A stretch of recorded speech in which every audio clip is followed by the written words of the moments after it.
Good afternoon, good evening, good morning, and good night. This is my market review for November 15th, 2023. So first we're going to look at the economic calendar. We had this split session, right? I brought your guys' attention to the split session yesterday. We're going to have another one tomorrow. Um, Also the CPI, we're going to take a look. Um, Today, we had some very interesting price action. It was a seek and destroy profile. Um, in hindsight, we should have predicted it. We didn't really. I was kind of excited. I want to see more downside, um, and really, we only saw one asset fulfill an objective. So yeah, it really wasn't on my mind. I didn't think that this was something that was going to happen. But hindsight, it was really obvious, and once it started developing, it was kind of obvious what was going on. So we're gonna take a few we're gonna take a look at a few things that showed us that this was the case. It didn't really change our outlook, although I'm gonna want to start keeping my eye on certain things. Um, crypto printed its bullishness, so I'm really excited about that. Let's take a look at this. So here we have our charts. Um, Nasdaq and the S&P. So look, here we have our split session. Okay. Here we have our split session as no, the Dow. Um, we'll also bring up the S&P. We should actually start with the S&P, so we'll do that. Okay, so here's our split session in the Nasdaq, and here's our split session in the S&P. Now, why didn't I want you guys in it? It's this one. Yeah, it's this one. Okay, so go down as a 5 minute. Look at that price action. Is that very clear? Is that sending very clear signals? Especially after the RTH open. Is that sending very clear signals? So after the fact, that this is obviously very clearly just uptrend, right? But look at these wicks. So at the time,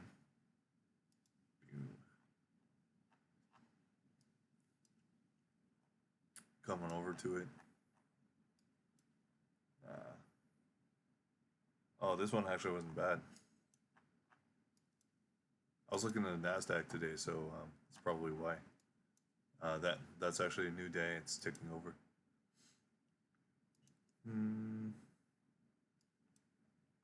Nasdaq. Okay.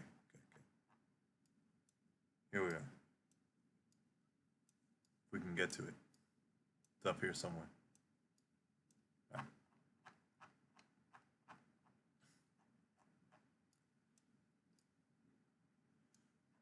So the Nasdaq. If you're looking for trades, would you be able to find one in that? I wouldn't. I would not be able to because you see, it's just kind of ugly, hideous, not very clear. Not doing very much. It comes down. It comes down under. Where's this? Yeah, it comes down under the London lows. So it's a pretty decent silver bullet idea. But silver bullet was 10 to 11, right? Yeah. So if we go to 10, boom, 10 to 11. You could have taken that as a silver bullet. However, I wouldn't. I really wouldn't. Where's our fair value? Well, where is our fair value gap for that? Here.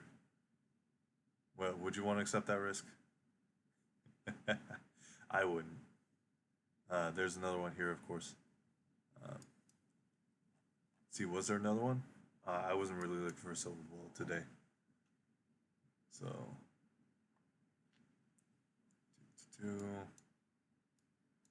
yeah, not really.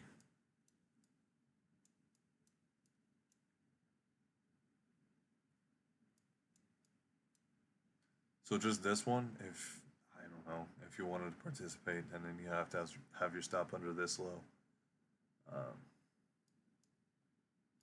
is what it is.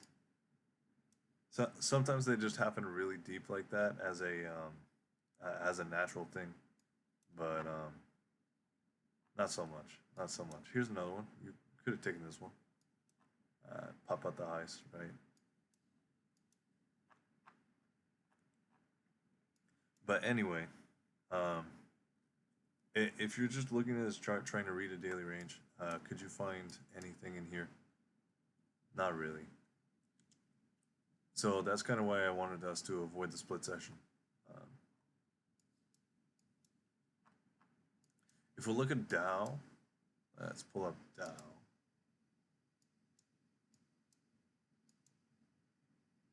Dow is ugly. 15 minutes. There we go. So if we look at Dow, and we can get Dow proportion properly. I'm doing this in one take, by the way. I don't want to do this all night. We can see that obviously it traded down, it did all that stuff, it hit this order block, it ran up. Is this an expectation that you would hold? Is this an expectation that you would have? Obviously it takes liquidity here, right? And then it takes it again, and then it comes down, it kisses the order block. Now, why would you expect this to kiss the order block and not just smash out this low again? Is that is it a reasonable assumption to assume it's going to stop here? Or is it going to come here maybe? Yeah, something to consider.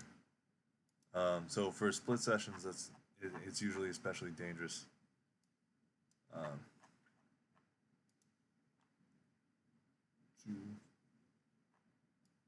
Yeah.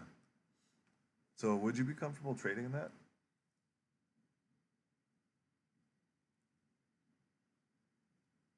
In hindsight, it looks decent, but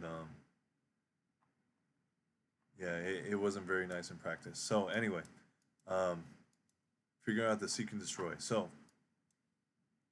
go ahead and go on a 15-minute.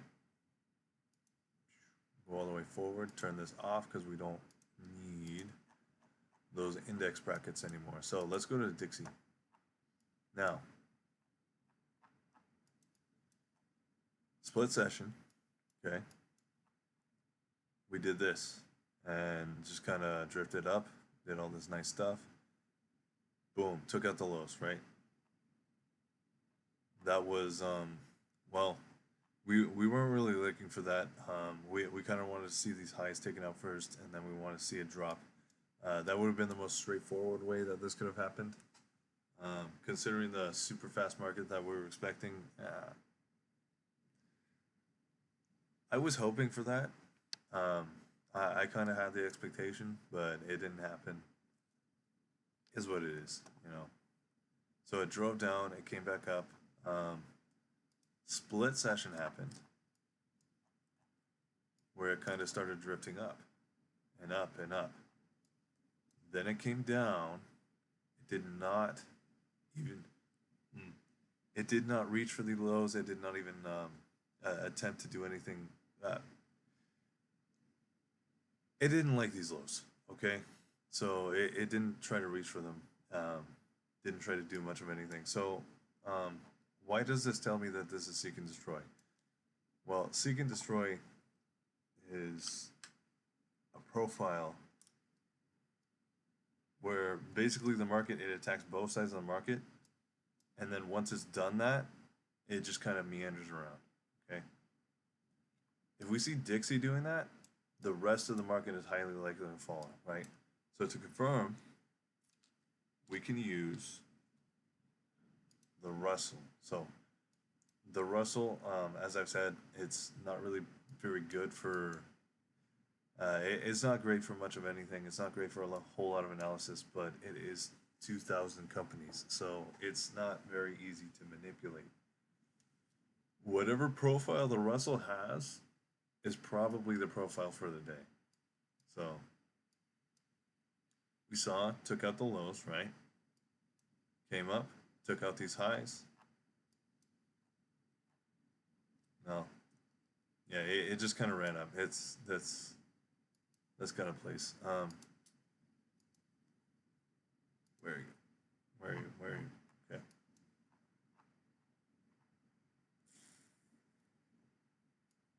Yeah.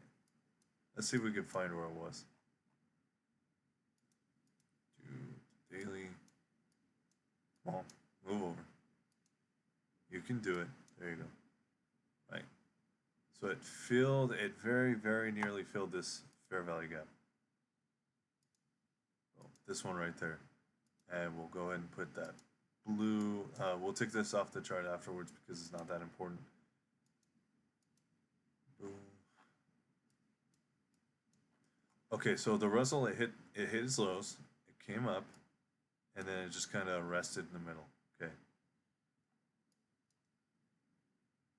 not very promising, not very good for movement.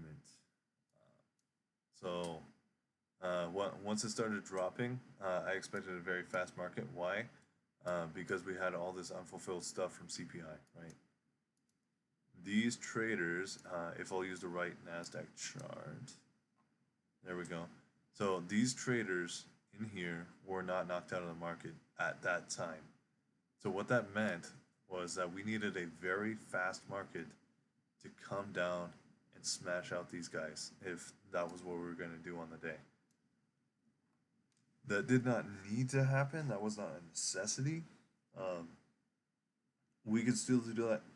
We could still do that a little bit later. We can do that during London tonight, um, and we'll still be able to have a very fast market to the upside. Um, Another thing that could happen is we could reverse right here, right now. Don't think that's all that likely. We'll go over why. Saw a whole lot of bullish action in the marketplace. I don't think it's showing any signs of slowing down. But once we slow down just a little bit in like the indices and the bonds and not really the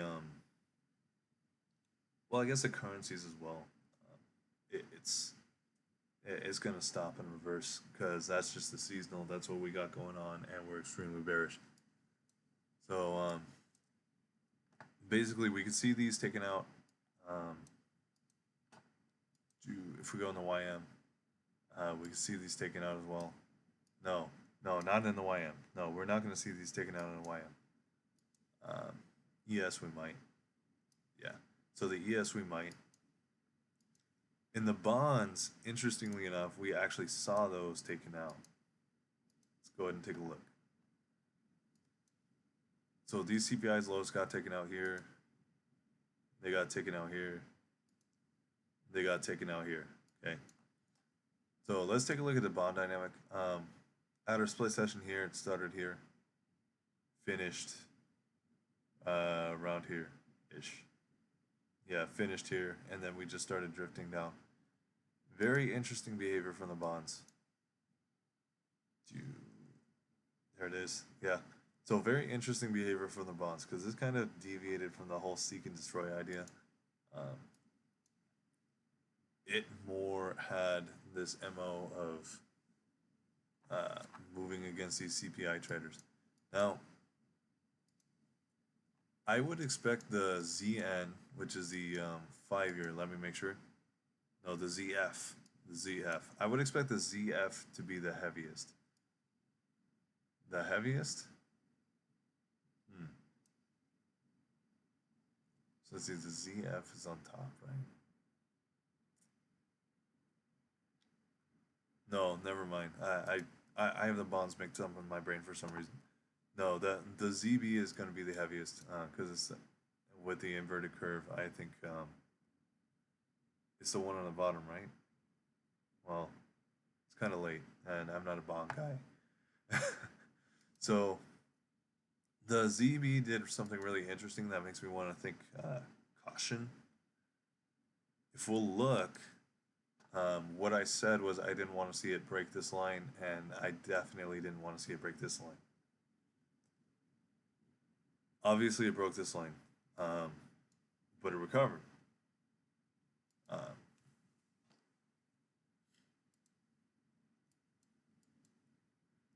Still kind of optimistic because we didn't break the upper quadrant in any of the other bonds. Let's do the last one, show you the last one. Yeah, get there. So we didn't break that upper quadrant.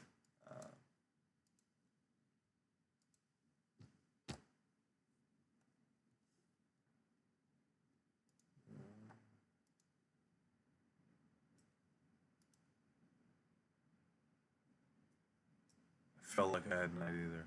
No. So with these ones, we didn't break the upper quadrant. However, we did run on this CPI traders, which is very good. That's something I wanted to see, um, either during CPI or very early in the next trading day. It's a little bit slow for my taste to see this happen on Wednesday. See this drive down with no return. Uh, but it's all right. It's all right. The crypto really makes me think that we're kind of bullish. Also, let's go ahead and analyze this really quick. On the hourly chart,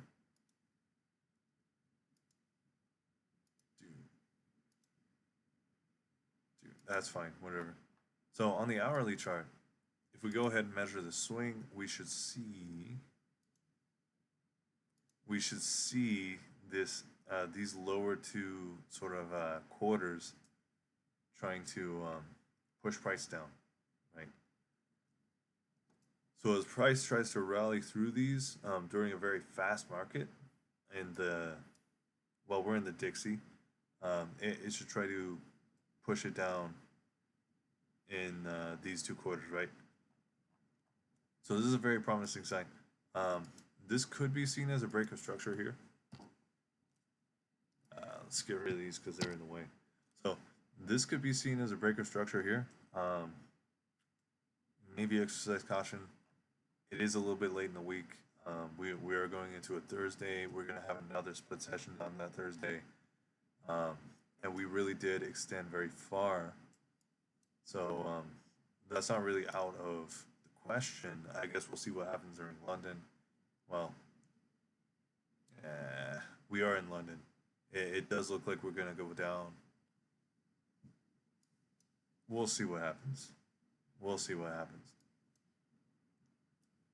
Interestingly enough, the currencies, they always lead the day, and they always lead the day in London. So um, they're the first indication of what's going to go on, what's going to happen.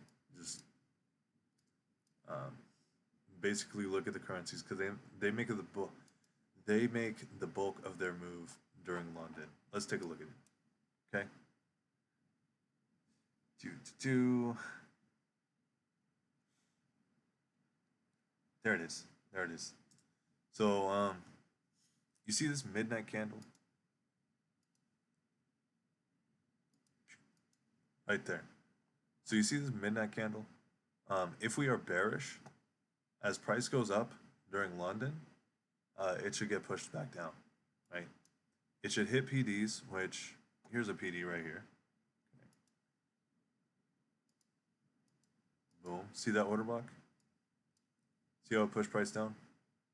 See how that order block is beyond this high? Well, actually, no. So see how this high trades up into this order block? And it's less than halfway. Let me show that. And it's less than halfway. So during the London session, that means that we can trade up again and we can break that high. If this high was up here, we would expect this high to extend beyond this if it's to take out a high. Obviously it didn't. So there's that. Anyway, let's take that off the charts because I don't think I'm going to need it today. We'll go ahead and put it back on later, but I don't want them to be too crowded. I want them to have all the weekly futures, and that's really what matters to me right now. That's what matters, especially in the Dixie. So it looks like we're going to be bearish. It looks like we're going to be breaking this low. It looks like we're going to be breaking this low. So yeah, we look very bearish on the Dixie. Um, but obviously we'll see later on. Now, you'll notice in the indices, it's London, obviously. Um, we have this old high, the old high that we broke. This is another indication. So because Nasdaq fulfilled its upside objective during CPI, um, during this split session, it kind of slammed down. I expected to see it run higher, so let me show you what I did. Indices. And I actually traded this on micros, so we're going to see it on micros. Where are they? Okay. We're going to show the trades. Settings. Oh, that's why. Okay. Cancel that. Do this. Okay, so here's the trades that I made. So here I tried to long it, and then I got out. Well, no, 1 minute.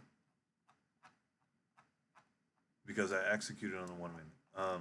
These ones I actually executed on the 5 minute, but we're going to see them the best on the 1 minute because entered here, boom, textbook, using the fair value gap, by the way. So comes up, comes up, comes up. Now my expectation was that we're going to reach for this high because we're very, very bullish. And it's only a Wednesday, so we should be running higher, right? We did not. This was my first thing, or this was my first little bug in the head that was telling me that we might have seek and destroy. Because we started doing these very, very crazy, very strong bearish things. So I reduced my risk here. And then once I saw that price was printing these lower highs and it wasn't really, it wasn't particularly interested in going much higher, I just got out completely.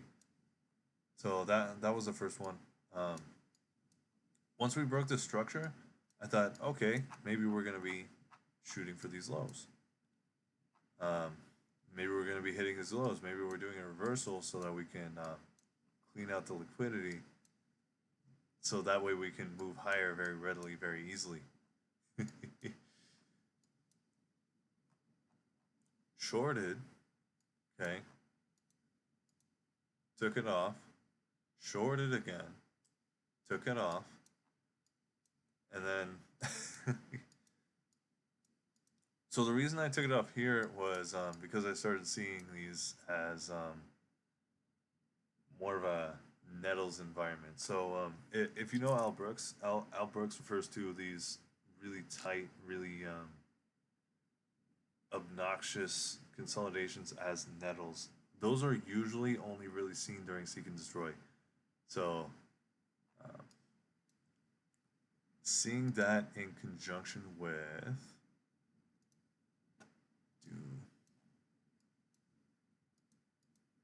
some lightness in the S&P. I think we see it on the 5 minute.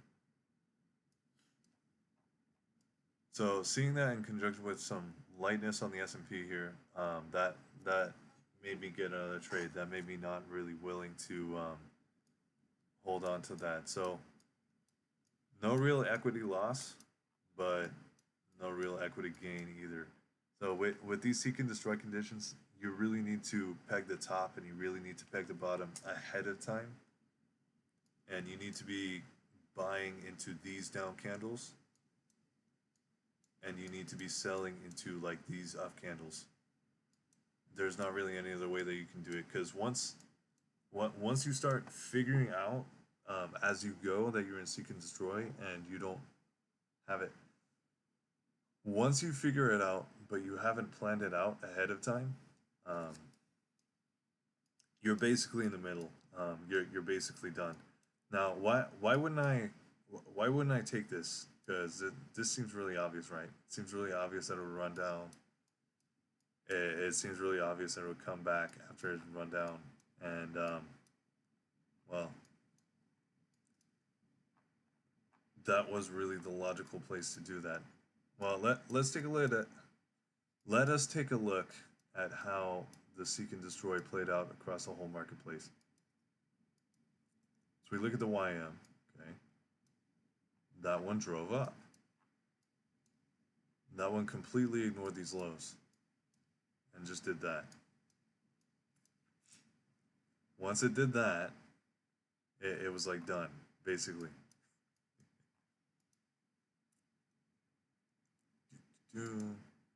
Look at the Dixie, it did more or less the same thing that the YM did. So our correlations are cracked, and our logic is cracked once these lows are taken out and these highs are taken out. Right? Really, we need to peg the range because between the high and the low, it's just kind of no man's land. It can do whatever it wants. It can jump, it can reprice, it can gap, it can do all kinds of crazy things between these two, and it can do it very unpredictably. It doesn't really have a very strong logic. So seeing how it took this out, right? Silver bullet, right? How it how it's going to come in and take out that liquidity, right? That's silver bullet, right? Well, it doesn't have to do that on seek and destroy. It can just come straight down. It can do all kinds of sentiment plays and then just come straight down. Um, it could come up here and run this out to like the middle of the wick and then come down.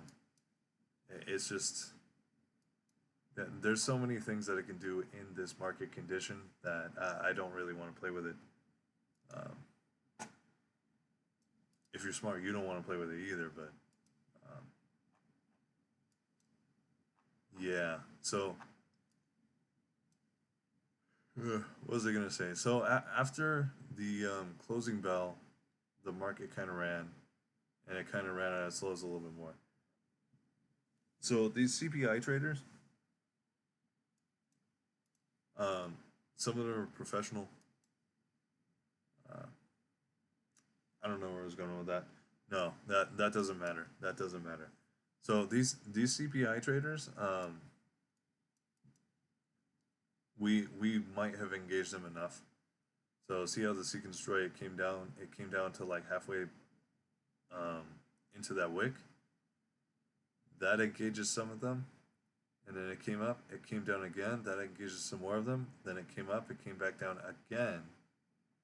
That engages some more of them. So in the Nasdaq and in the indices, that might be enough. In in the Dow, um, where are they? They're still down here.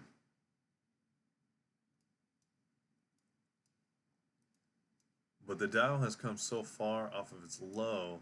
Um, well, I'm sorry. The Dow has come so far off of the open. It's just drifted up so far that I don't think that it's going to come down and hit these lows. It might hit. Mm, it might hit. I don't think it's hitting any of these lows. But the S&P, of course. Where are you?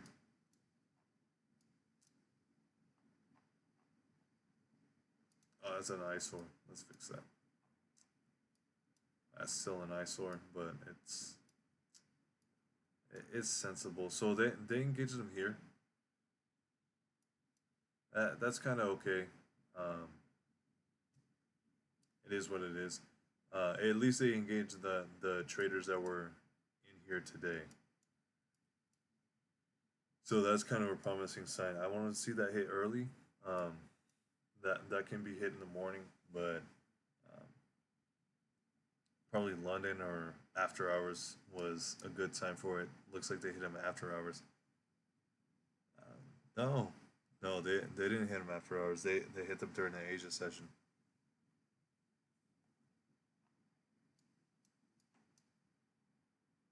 So yeah, it looks like they're hit. They're definitely not cleaned out, but I don't know. It doesn't seem like they have to be.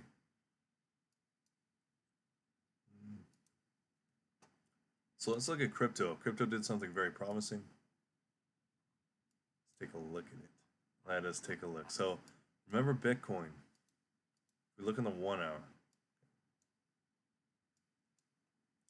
This high in price, this is the one that I identified, right? Blew that out like crazy, like gangbusters, right?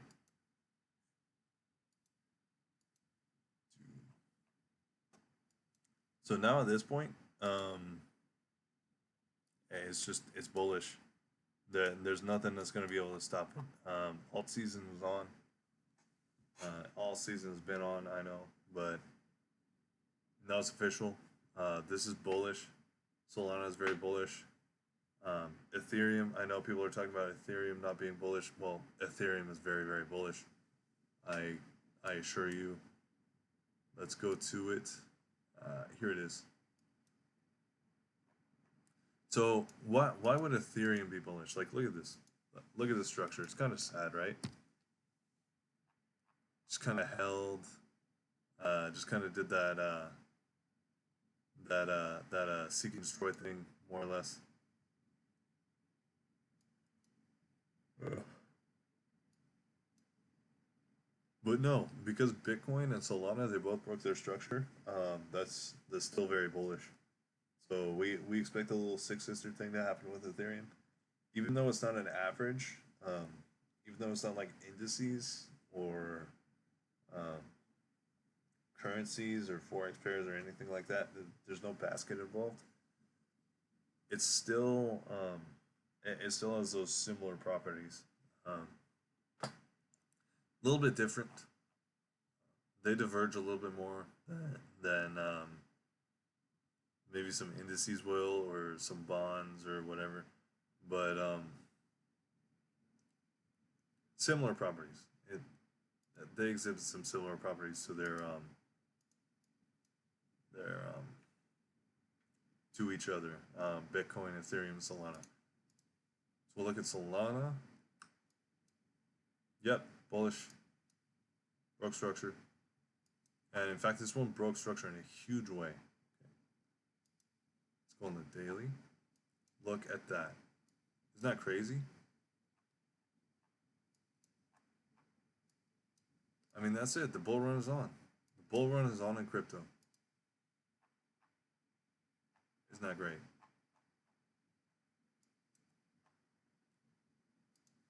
Let's do the 4 hour right there. Yeah, that's fine. Go to the 1 hour. That could be enough. It could all just smash all these out right now and run higher. If you wanted to annotate all this stuff down here, be my guest. Just do it on your own chart. I won't. I don't care. Let's go to Ethereum because I really don't need the accuracy. I don't need the precision. I just kind of need a basic idea and then zero on the precision. Um, Bitcoin. I had an idea. So, I know I just said that, but we are going to put some precision in this chart. There we go. There we are.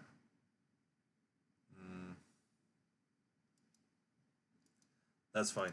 Well, Bitcoin. I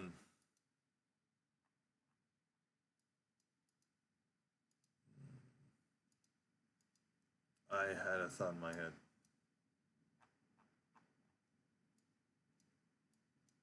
So Bitcoin has some very interesting price action. You'll notice that it likes to gap a lot. It likes to do all sorts of crazy, crazy things. Where it just jumps and then it starts drifting. You'll notice when it broke this high though, it did something that's very, very standardized.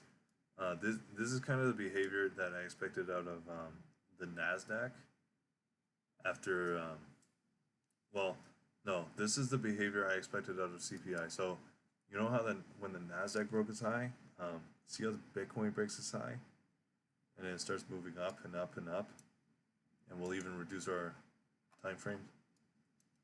So see how it just engineers longs and shorts, and it just annihilates them this whole way. I would actually counsel people when they're looking at this kind of thing to do short scalps. Just take a little short equity pumps. Um, so, like for example, let's say it runs up here. Um, just buy this order block. Um, take a little bit of what's the word? Like take it up above this high, like not even. See what that bracket will be. Yeah. So like above this high, for example. So it's basically a one to one. It's basically a very little scalp. That's the kind of trading that I would advocate for in this type of market condition. You can obviously just buy it up and write it up, but it's very hard to time this capitulation. It could have happened here. It could have happened here. It could have really started attacking these this low, but it didn't. It waited until London to do this, and it did that just now in London. So so yeah, for this type of price action, it's just nothing in here is solid. Um, Even though it looks solid right now, it's not. It was not at the time.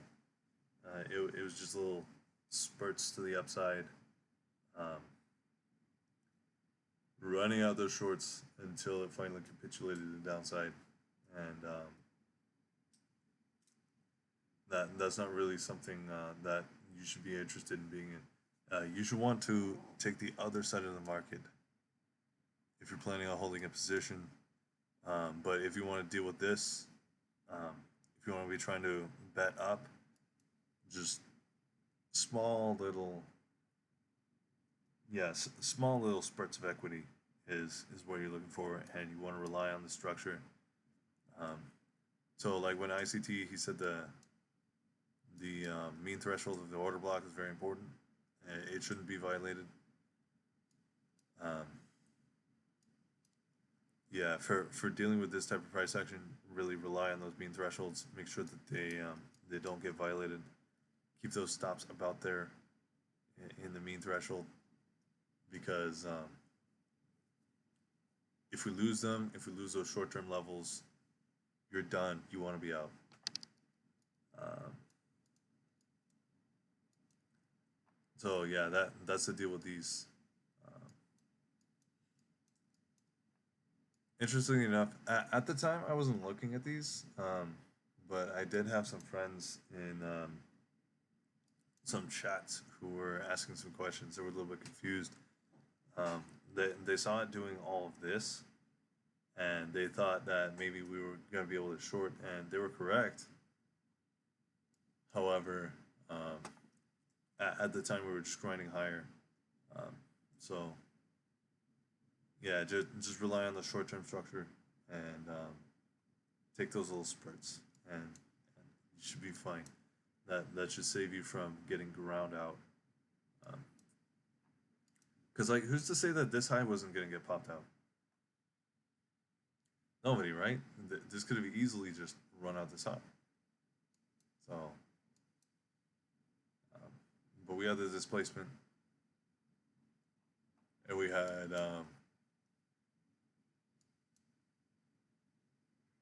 ugh, we had a fair value gap here. We had a fair value gap here. Um, this could have been seen as a break of structure.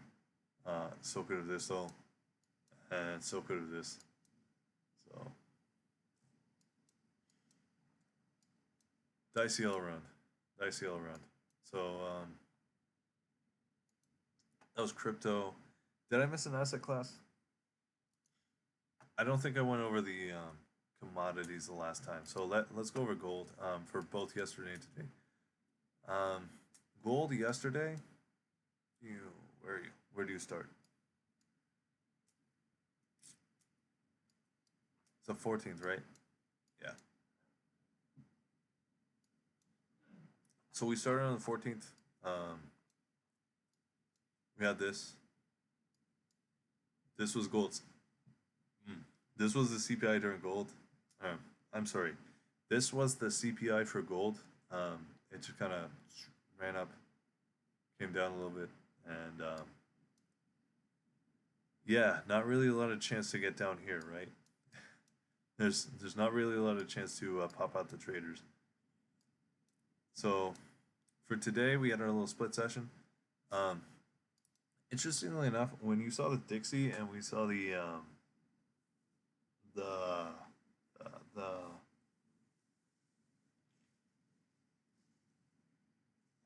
the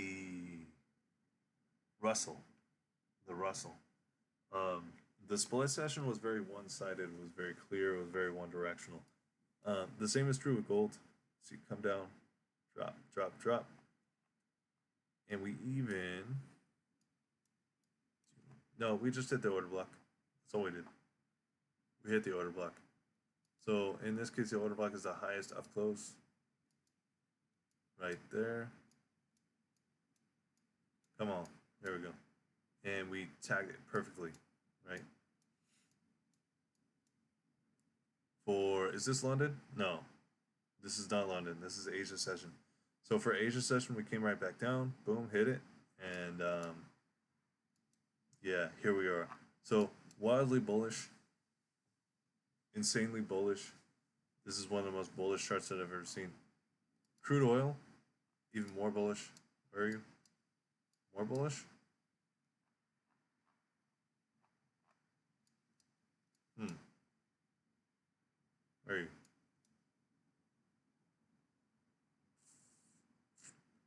Well, that's a little bit surprising. Let's go on the 1 hour. Let's go on that. Let's actually go on the weekly.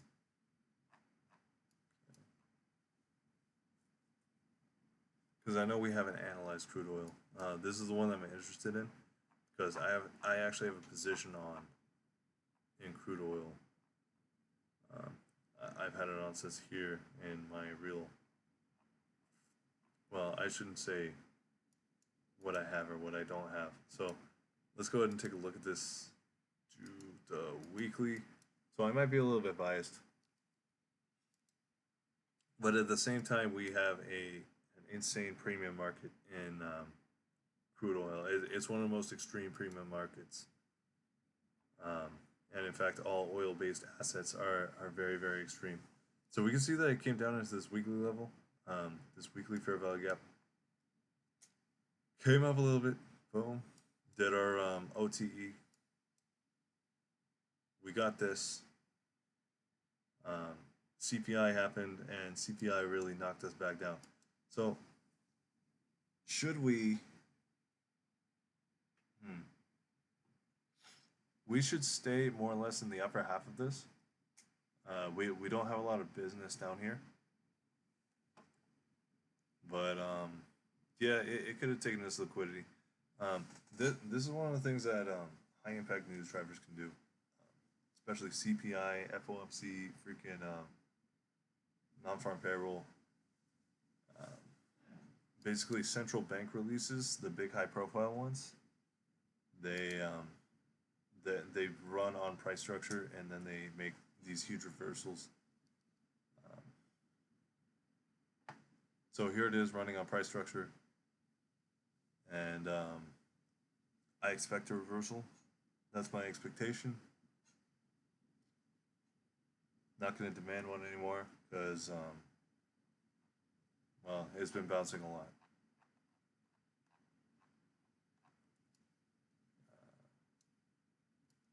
No, it's totally fine. It's totally fine. So I completely expect this to go more to the upside.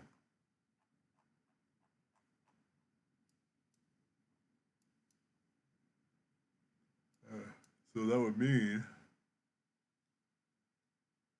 I don't know, probably this order block, this one right here.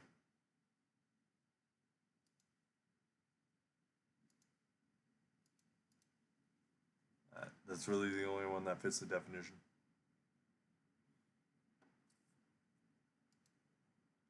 On the 1 hour. Actually, let's go on a 4 hour. Which one was the bearish one? Let's see, which one can we measure against order flow? Probably this one, right? But that's a short-term one. It's a very short-term one. So, I don't know, maybe this prop block, it's not a prop block.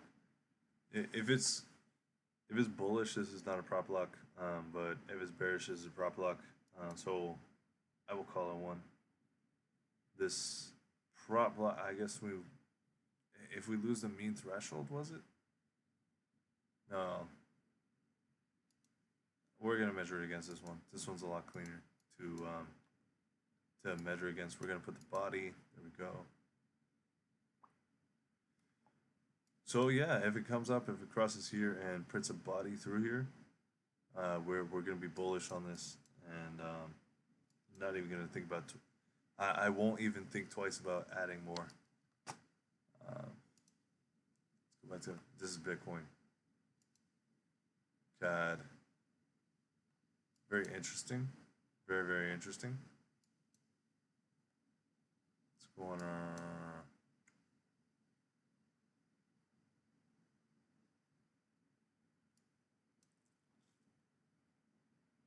two. So the CAD, the Canadian dollar, it kind of puts a little bit of a different perspective on what the Dixie did. Let's get rid of this. So the CAD kind of puts a little bit of a different perspective on what the Dixie did, because when we look here, we see that we kind of broke a high, right? This can be construed as a break of structure. Now in the CAD, that's not really the case. That doesn't look like a break of structure at all. That just looks like sweeping out a low. Let's look at the euro as well while we're at it. Ooh, euro's even less bearish. Aussie is doing what it wants. Japanese yen is gonna do what it wants. I don't think the yen is doing a lot of influence because it's just straight down no matter what. So um, anything it can do is just gonna print down. That does not mean short it, because there's a lot of whipsaw, there's a lot of retracements, but it's just straight down basically. Let's see, is there anything else? We went over the indices, I think. We went over the dollar. We went over the rest of the currencies. We went over crypto. So our expectation going forward, I expect this to still be a very, very fast market. I expect these upside objectives to be taken, right? So whatever is in place right now during the London session, I expect that to be the structure that's in place, right? That should not be violated. Well, the London structure can be violated, but whatever the London prints off of, that should not be violated. The low should be in the marketplace, and we should just start reaching higher through Thursday. We do have that split session. Let me go ahead and point it out.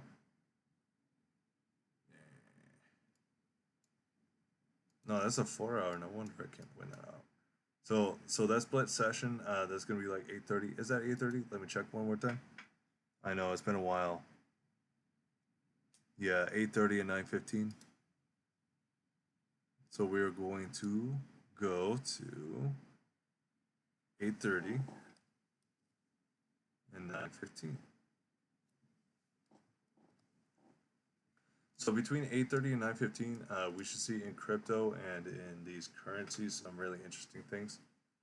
Very similar to what we saw today. So it should be a little bit tough price action, a little bit of a hard cookie to crack, but yeah. Well, it's not going to spill over into RTH like it did before. So what's going to happen in the indices in the equities is this is going to happen, and it's just going to blow over. It's not. It's going to act like one news release during the equities open, and it's going to, well, it's going to be a split session in bonds. No, let's add those because the bonds they open at 8:30. So we'll pull up the bonds. So that means 8:30. Come on.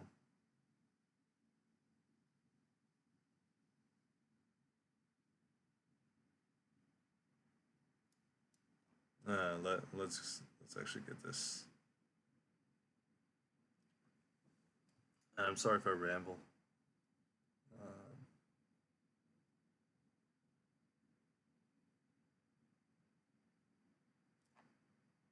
oh wow. Okay. There we go.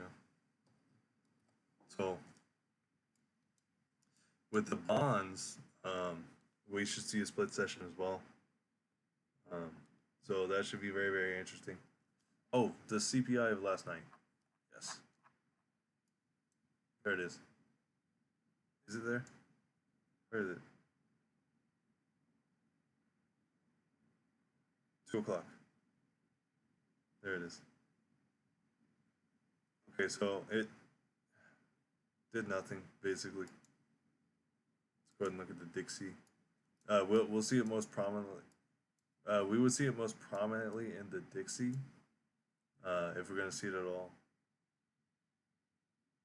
See it? Boom, takes out some lows and runs higher. Isn't that beautiful? I don't think so. I think it was very underwhelming. So, trying to think, is there anything else?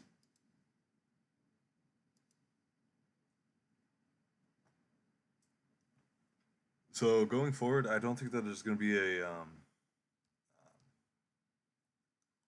Oh, let's move to the weekly range. Week.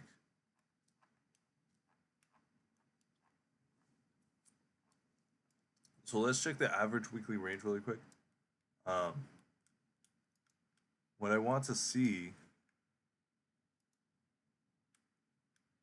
Uh, is that 500?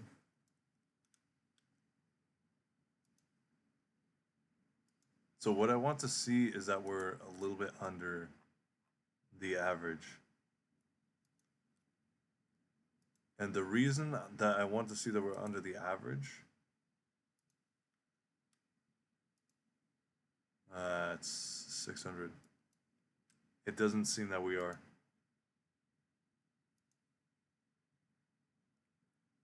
700. So we could be. We could be under the average a little bit. So the reason I wanted to see if we were under the average was because through Thursday and Friday, those could both be up days. Those could both be incredibly bullish days. However, if it's about 1.25 of a daily range, well, not a daily range. If it's about 1.25 of an average weekly range, we should get a retrace on Friday, which it's kind of sad. That would kind of suck, just based off what we did in CPI and the fact that we had a seek and destroy day on Wednesday. I would have liked to see this trade up. That would have been nice. But still works out. Um, so Thursday and Friday, um, tomorrow, Thursday, we should see it trade up, and Friday. Well, let me see if I can pull this up. So tomorrow we should see this trade up just by virtue of it being Thursday. Um, we could also just see Thursday trade sideways, but I highly suspect that we're going to be running higher. Now, why don't I expect Friday? Even though Friday, as far as news is concerned, is a much simpler day. Um, it's just because we have a very fast market. So, would it make sense to have two back-to-back consolidation days in a fast market? Not really. No, it wouldn't. So, if we have one, then the very next day is probably going to be expansion because the whole structure is just expansion, right? Notice I didn't even look at the daily chart. I didn't come down to the daily chart because if we go here and we look at the structure that we have, that's an absolute miracle that it even came down inside of this fair value gap. Um, before uh,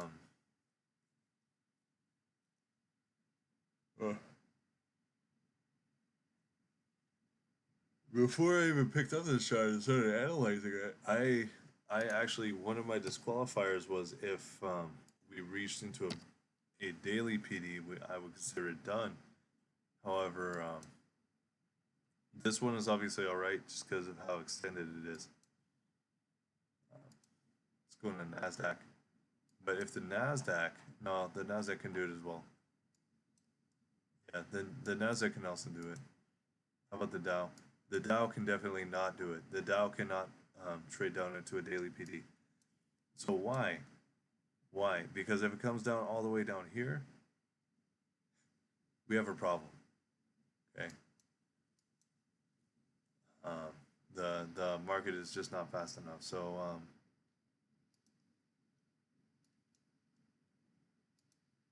did I miss anything? Also, the Dixie, yeah, we traded up, right? Oh, that's a lot of lines. I'll just put them back on the chart while we're not paying attention. So yeah, the Dixie as well. Where are you? Obviously, we didn't see the crypto daily chart. Dude, if crypto is trading daily PDs, that's crazy, man. It should not be doing that. Actually, Solana. Yeah, Solana should hold the upper quarter. It can come down and trade into this. No, it can't. Never mind. That's a ridiculous idea. But it can take this. Um, that's something Ethereum can do. So, what is Ethereum and why am I treating it special? Well, Ethereum is basically very big for Web3 transactions, and it's a lot more stable than um, coins like Bitcoin and Solana. So basically, um, when it goes on these massive bull markets or these massive bear markets, or it does some crazy huge move, it corrects mid move and it creates these giant wicks. So so yeah, that's why I'm allowing for Ethereum to do some more downside move than Bitcoin and Solana would.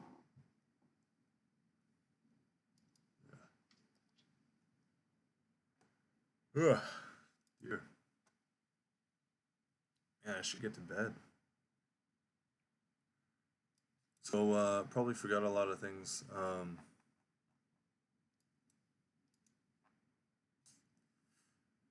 Yeah, so I probably forgot a lot of things, but that's all right. We'll figure them out in the morning. Um, we have 2 more days. So anything that I forgot today, we'll probably pick it up tomorrow. Um, that will be what it is. So anyway, thank you guys for watching. Um, this is probably not even going to apply to you. It's probably going to be something that you could look back on and see um, basically what happened, what my thought process was, and maybe get some more insights later down the line. I don't know. I don't know. We'll figure it out. Anyway, thank you guys for watching, and good night.